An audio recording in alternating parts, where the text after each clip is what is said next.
Got a lot of time on your hands, catching up on all your streaming? Let's go over what I've been watching.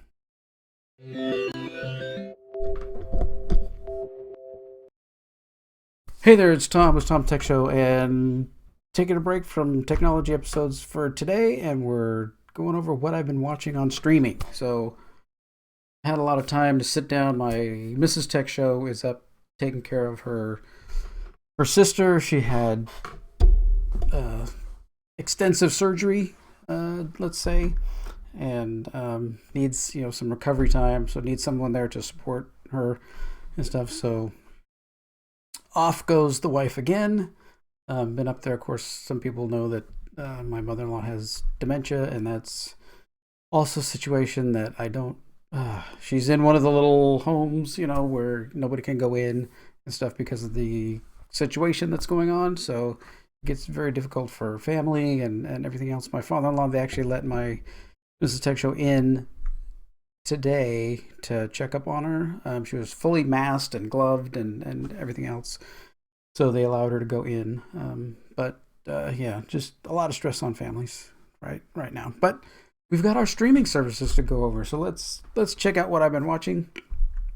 I bounced around between the different services. We have Hulu, for the regular Hulu and live streaming TV for Hulu, and we have Netflix, and we have a lot of movies in Vudu, and so there's some free things in Vudu that they let you watch, so that's kind of cool. We have the 3 years of Disney Plus that we signed up for, so there's stuff in there, and then we have what's one of the other ones? Who knows? We have a month left on CBS because they said, "Oh, we'll give you an extra month. Please don't cancel. Please don't hate our TV shows that much. Thank you." And so anyway, and what else do we have? I think that's it. So I mean, you can watch stuff on Crackle and other things. But anyway, so the other day, I was browsing Amazon, I think, and found this movie called In the Electric Mist. It has Tommy Lee Jones, John Goodman, Peter Skarsgård, and Mary Steenburgen. A lot of Ned Beatty. A lot of really good actors. I really like Tommy Lee Jones. A lot of the space stuff that he's done and everything. It's been always loved those kinds of things. And it's a very intriguing story. I mean, we've got time on our hands, so it's kind of a slower moving crime drama that happens, and it slowly unfolds until we find out that who the killer is. You don't really know in the beginning, and it kind of unravels as time goes on. They actually end up solving a current set of murders and murders from like 1965, all at the same time. And so for the movie, and they tie all the ends and stuff together at the end. So it was good. I enjoyed it, sitting there watching, going through that. That was good. So if you like Tommy Lee Jones, John Goodman, it's the little bit thinner John Goodman, not the heavier John Goodman. So this was in 2009. And he plays the gangster, the gangster whose name is Baby Feet, which was just hilarious. So next thing I watched was another movie called Bravin, which was Jason Momoa, and I'm like, well, this should be something that's outside of him being Aquaman. That should be a good thing for me, just to watch it and see if he can pull off a good. I think this went straight to streaming. I don't know if it ever went into the theater. I don't remember it being in the theater. I don't need to look it up. But anyway, so it was really good. He really did a good job. I really liked, he wasn't, the all full of, kind of full of himself, hotshot kind of, Aquaman character. He was a dad. He was a husband. He was just kind of going on about his business and stuff, and falls into a bad circumstance. With some, I think a logger defends his family from a group of dangerous drug runners. So that's kind of the story, how it all kind of unfolds and stuff. Just there's some predictability in it. I mean, a little bit. You think, oh, this person's running off on their own. They're obviously going to be captured by the bad guys. So I mean, it gets a little it gets close and a little switch around back and forth and stuff. And the one thing that happens in the end that you're I wasn't ready for, how the bad guy in the end gets they get rid of the bad guy in the end, of course. How that happens was pretty cool. So it was really a good hour and 34 minutes. It's not real long. I think it's rated R mostly because of some. I think there's some language and a lot of violence. Okay, so next we jump over to since football is. Who knows what's going to happen with football? Who knows what's going to happen with the Packers? No idea how we're going to do that this year, or whether we're even going to do that this year. So we'll see. Maybe they'll just get an extra year of training, and then we'll start the season next year. I don't know. We're not going to pack any stadiums, I don't think, at this point. But draft day, just kind of getting a little bit of football fix, kind of thing about it. And I like Kevin Costner. He's the only unbelievable thing was Kevin Costner, who in this movie in 2014, what he was like 60, he's like in his late 50s or something, and his wife was like 30. So I'm that was a little bit much, I'm like, okay, we're definitely May Decembering here, but once you get by that, the rest of it's pretty dramatic, and it turns around and it flips around and they twist things back and forth on you. Yeah, really ended up enjoying that. That was pretty fun. And a little bit of football. Just gotta I'm hoping we get some football, but we'll see. Maybe some demo games, just some practice games or something with no audience. Okay. So all right. So the next movie, people are probably going to say you've never seen this, but Gone in 60 Seconds. So I'd never actually watched this before, but I go through all the Nicolas Cage movies. He does so many almost B films. I mean, they might be C, D, E. They're way out on the definitely not mainstream or mainline movies. Just because he likes to work and he doesn't really care, and if he gets a good role and does something really good, then he's happy with it. He's just seems to want to work. I like that kind of work ethic in an actor. Just takes a role and does it, and really puts everything into it, as much as he can do a lot of specific roles. Some roles I don't think that he could do. Some more hugely comedy roles. I don't know. Is there a comedy movie that Nicolas Cage has done? I don't know. I think they're all mostly drama action movies. But Gone in 60 Seconds, got to steal 50 cars in 48 hours. So all happens really fast, and tragedy of tragedies, they destroy the Shelby Mustang, which my wife, Mrs. Tech Show, that's her car, her deal, her baby is her 2006. When they brought out the new Mustang, or the classic, whatever you want to call it, Mustang. That design, when they redesigned it, in 2005, 2006, she's like, I want one. I said, oh, all right, fine. So we bought her. She has her Mustang that she drives around. But it's like a child to her. She's got another baby, and she goes out there with a soft cloth and just rubs it. I think, but this is pretty good. I mean, a lot of action, a lot of stuff going on in it. Definitely a typical kind of Nicolas Cage movie. I'm sure many of you have already seen that. Was pretty good. Let's see now where we're moving. Okay, so then the next thing. Actually, I just finished this up today. Mrs. Tech Show does not like the show The Good Doctor with Freddie Highmore, who plays an autistic surgeon. She, for some reason, it just bugs her and rubs her the wrong way. I don't know why, but anyway, I did get caught up on all those. I went through season 3.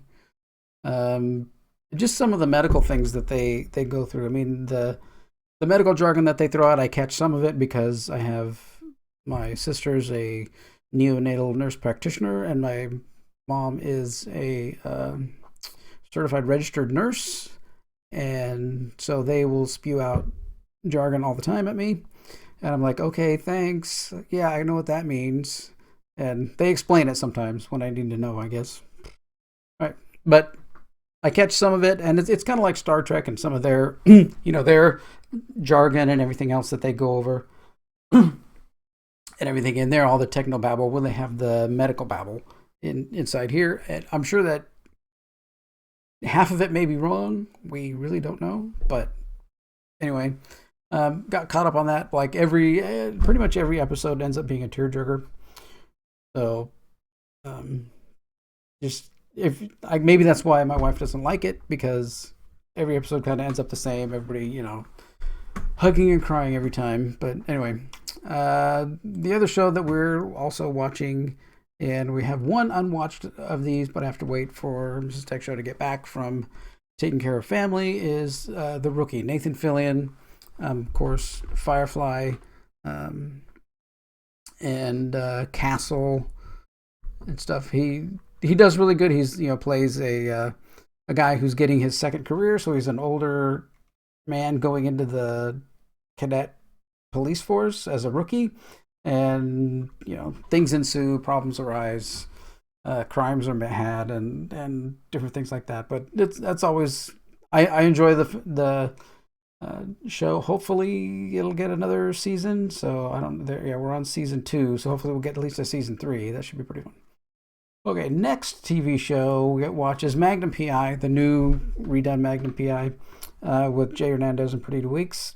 When I first started watching it, when it first came on, I'm like, okay, we watched all the Magnum PIs way back when, and and the Murder She Wrote crossover and all of that and stuff. And I thought, okay, what are we gonna do, with this? Are we gonna have, we're gonna flip, genders on a few characters. We're gonna do a few things, and I'm like, okay, are we going to break the whole thing? Is it going to be crazy? It's like after 5 or 6 episodes, we had to really get 5 or 6 episodes in before all of the characters really kind of became their own, and you forgot about the original Magnum PI, and because I thought they took some of the different relationships between Higgins and Magnum, and they accelerated that much further, much closer than they did in the old Magnum, right? More information came out, more things between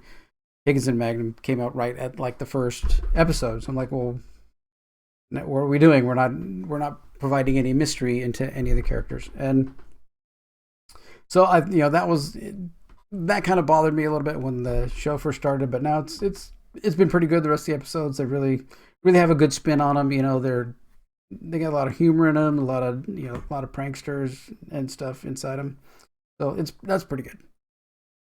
For the next show that we're watching is Bull, and Michael Weatherly, of course, he was on one of the other NCIS something shows or whatever before, and it's this court trial thing where they go and they have their court. Trial science, they call it. So they have the jury that they pick, and then they find people who are similar to the people that are in the jury, and they have them listen, I guess, to the court at a remote location and use their responses, right, to be able to predict and see where the jury is going, where the actual jury is going. So they have their mirror jury, and then they have the actual jury that's in the court, and whether that's ethical or not, or gives somebody an advantage. I guess there are actually trial scientists. The show has been developed. I think Phil McGraw is the one of the creators. I think that's who is the actual trial scientist who actually created all of this and stuff. But it's pretty good. There's some twists and stuff, and they take you through cases and they can't win, and then at the last second they go, oh, we got this other piece of data that we found, and then we're able to flip the case around. So for some little bit of comedy, I do watch Last Man Standing. Tim Allen, of course. You can see all my Buzz Lightyear stuff back here, and my signed picture from Tim Allen and stuff. we've been in the studio audience for a couple of these, and just a fun show. Everybody on the stage is on set is really great and nice. And Tim Allen actually comes out and actually just addresses and talks to the audience, does a little like 2-minute stand-up comedy before the episode starts filming, and just thanks everybody for being there, and it's just great with the audience. Okay, the last show here that I'm bringing up is, of course, Prodigal Son, which is a new show that is just, if you want a crime thriller TV show to watch that's really gonna maybe even stress you out. Michael Sheen is in this, and he plays the Dr. Martin Whitley, who is known as the surgeon, who is a serial killer. And Tom Payne here plays his son, who is a criminal psychologist who helps the police and has many problems. He has nightmares and everything. He has to like chain himself, tie himself down to his bed so he doesn't go jumping himself out the window and different things like that, because he's so psychologically damaged by what his father did to him while his father was off killing people. So it really has twists and turns, and sometimes he goes to his father and his father helps, him solve the case and move cases forward and stuff like that. So, but just excellent show. The script writers and the cast and everything just really got. I mean, Lou Diamond Phillips is in here, Bellamy Young, all the people that are in here, and Halston Sage from, of course, the Orville.